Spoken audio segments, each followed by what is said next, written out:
BJP ಸರ್ಕಾರದ ಬಿಲ್ಗೆ ನಮ್ಮ ಎದೆ ಮೇಲೆ ಕೂತಿದ್ದೀರಿ, ನಿಮ್ಮ ಸಮಸ್ಯೆ ಬಗೆಹರಿಸ್ತೇವೆ. ಡಿಸಿಎಂ ಡಿಕೆ ಶಿವಕುಮಾರ್ ಮಾತಿದು. ಬಿಜೆಪಿ ಸರ್ಕಾರದ ಬಿಲ್ಗೆ ನೀವು ನಮ್ಮ ಎದೆ ಮೇಲೆ ಕೂತಿದ್ದೀರಾ, ನಿಮ್ಮ ಸಮಸ್ಯೆ ಬಗೆಹರಿಸ್ತೇವೆ. ಡಿಸಿಎಂ ಡಿಕೆ ಶಿವಕುಮಾರ್ ಹೇಳಿದ್ದಾರೆ. ಬಾಕಿ ಬಿಲ್ ಬಿಡುಗಡೆಗೆ ಆಗ್ರಹಿಸಿ ಗುತ್ತಿಗೆದಾರರ ಪ್ರೊಟೆಸ್ಟ್. ಫ್ರೀಡಂ ಪಾರ್ಕ್ಗೆ ಬಂದ ಡಿಕೆ ಶಿವಕುಮಾರ್, ನಿಮಗೆ ಹಣ ಪಾವತಿ ಮಾಡಬಾರದು ಎಂಬುದು ನಮ್ಮ ಉದ್ದೇಶವಲ್ಲ. ನಿಮ್ಮ ಅಧ್ಯಕ್ಷರಾದ ಮಂಜುನಾಥ್ ನ್ಯಾಯ ನೋಡುತ್ತಲೇ ಇದ್ದೇವೆ. 3 ತಿಂಗಳಿಗೊಮ್ಮೆ ಒಂದೊಮ್ಮೆ ಹೇಳಿಕೆ ನೀಡುತ್ತಿದ್ದಾರೆ. ಅವರಿಗೆ ವಿಧಾನಸಭೆ ಪರಿಷತ್ನಲ್ಲಿ ಒಂದು ಜಾಗ ಕೊಡಿಸಬೇಕು, ಆಗ ನಿಮ್ಮ ಸಮಸ್ಯೆ ಬಗೆಹರಿಯಬಹುದು. ಡಿಸಿಎಂ ವ್ಯಂಗ್ಯವನ್ನ ಮಾಡಿದರು. ಬಿಜೆಪಿ ಸರ್ಕಾರದ ಬಿಲ್ಗೆ ನಮ್ಮ ಎದೆ ಮೇಲೆ ಕೂತಿದ್ದೀರಾ ಅಂತ ಡಿಕೆ ಶಿವಕುಮಾರ್ ಮಾತನಾಡಿದ್ದಾರೆ. ನಿಮ್ಮ ಸಮಸ್ಯೆ ಬಗೆಹರಿಸ್ತೇವೆ.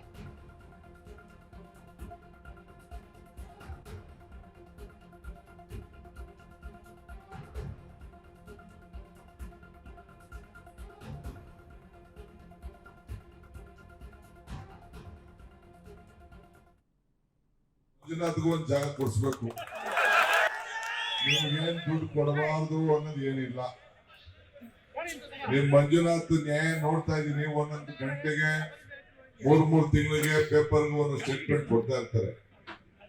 ನನ್ಗೆ ಅನ್ಸ್ತಾ ಇದೆ ವಿಧಾನ ಪರಿಷತ್ನಲ್ಲೋ ವಿಧಾನಸೌಧದಲ್ಲೋ ಮಂಜುನಾಥ್ಗೂ ಒಂದು ಜಾಗ ಕೊಡಿಸ್ಬೇಕು.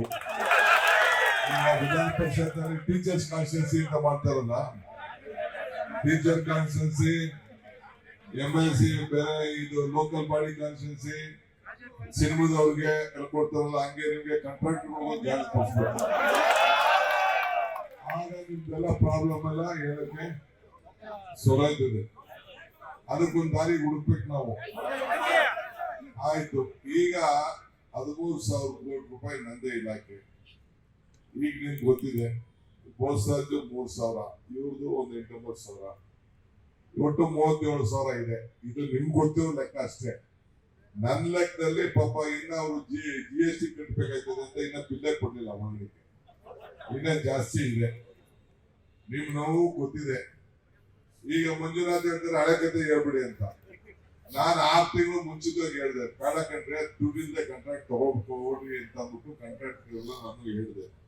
ಪಾಪ ಯಡಿಯೂರಪ್ಪನವ್ರು ಬೊಮ್ಮ ಏನ್ ಮಾಡಿದ್ರು, ದುಡ್ಡು ಇಲ್ಲದವರಿಗೆ ಕೆಲಸ ಕೊಟ್ಟಿದ್ದೆ ತಗೊಂಡಿದ್ದೆ. ನಿಮ್ಗೂ ಬೇಕಾಗಿತ್ತು, ಅವ್ರಿಗೂ ಬೇಕಾಗಿತ್ತು. ಹಂಗೆ ನೀವೆಲ್ಲ ತಗೊಂಡು ಕೆಲಸ ಮಾಡ್ಬಿಟ್ಟು ಈಗ ನಮ್ಮ ಎದೆ ಮೇಲೆ ಕೂತಿದ್ದೀರಿ. ಈಗ ಇರ್ಲಿ, ಇದಕ್ಕೆ ನಾವು ಮಾತಾಡ್ತೀವಿ. ಇದಕ್ಕೆ ಏನಾದ್ರು ಒಂದು ರೂಪ ಕೊಡ್ಬೇಕು. ಇದು ಬರೀ 37,000 ಅಲ್ಲ, ಏನಾದ್ರು ಮಾಡಿ ಮಿನಿಮಮ್ ಒಂದು 50,000 ಇದಕ್ಕೊಂದು ಯಾವ್ದಾದ್ರು ಪಾಯಿಂಟ್ ಮುಖಾಂತರ ಏನಾದ್ರು ಒಂದು ಮಾಡಿ.